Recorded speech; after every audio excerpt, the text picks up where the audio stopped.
At the beginning of this story by Dale Carnegie, we find a profound lesson: criticizing people is useless, because it rarely brings about real change, it only increases anger and resentment. Carnegie conveys this idea through a series of stories showing that people, even criminals, never truly see themselves as guilty. Today, we're going to discuss part 1 of Chapter 1 from Dale Carnegie's book, How to Win Friends and Influence People. Carnegie begins with the story of Two Gun Crowley, a notorious criminal in New York. In May 1931, a dramatic scene unfolded in the city's streets. Crowley, dubbed a cop killer, was hiding in his girlfriend's apartment. Police cut open the roof, threw in tear gas, and even fired machine guns. Thousands gathered to watch from the street. Yet Crowley, who had brutally murdered a police officer, still believed he was innocent. Amid gunfire, he wrote a letter saying, "Under my coat is a tired heart, but one that would hurt no one." Even on his way to death row at Sing Sing prison, he claimed, "I did it to protect myself." This mindset isn't unique to Crowley. Carnegie also mentions Al Capone, one of America's most feared gangsters, who considered himself a public benefactor. Capone said, "I spent the best years of my life bringing people pleasure, and all I got in return was abuse." Similarly, Dutch Schultz, another infamous criminal, thought he was helping the public.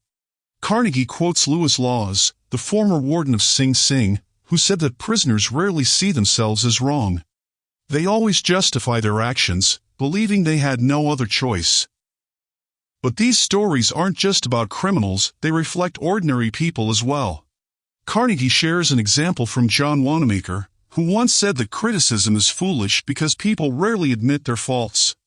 It took him years to understand this. Once, he wrote to an author asking for feedback on his work and signed the letter, dictated but not read to make it sound important. But the author returned the letter with harsh criticism for its rudeness. Though hurt, Wanamaker realized that criticism drives people away.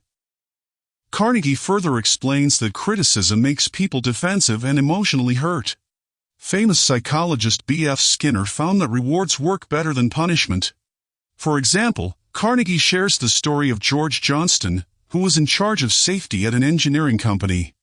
At first, he scolded workers for not wearing hard hats, but this had no effect. Later, he gently asked if the hats were uncomfortable. That compassionate approach worked far better. There are historical examples, too. The argument between President Theodore Roosevelt and President Taft led to the Republican Party splitting apart. But Taft never admitted fault. He tearfully said, "What else could I have done?" Even in the Teapot Dome scandal, Albert Fall insisted he was innocent even after going to prison. One particularly powerful story is that of Abraham Lincoln. In his youth, Lincoln would openly criticize and even ridicule others in letters. Once, this led to a duel challenge. That experience changed him forever. He never mocked anyone again.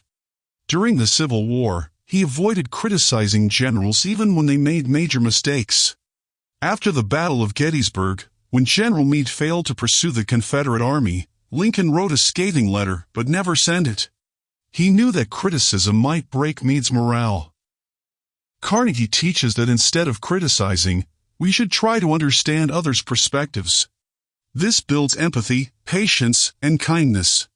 He shares the story of famous test pilot Bob Hoover, whose plane crashed due to a mechanic's mistake. Hoover didn't scold him. Instead, he said with trust, "I know you'll never let this happen again." The mechanic felt grateful, not ashamed.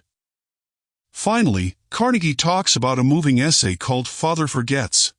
It's about a father who constantly scolds his young son for little mistakes. One day, the boy hugs him lovingly, and the father realizes he's been treating his child like an adult, ignoring his childhood. Feeling guilty, he decides to stop criticizing and start spending time with his son as a friend. Through all these stories, Carnegie powerfully shows that criticism pushes people away and wounds their hearts. Instead, by trying to see from others' viewpoints and speaking with compassion, we build stronger, kinder relationships. That is the real victory in life.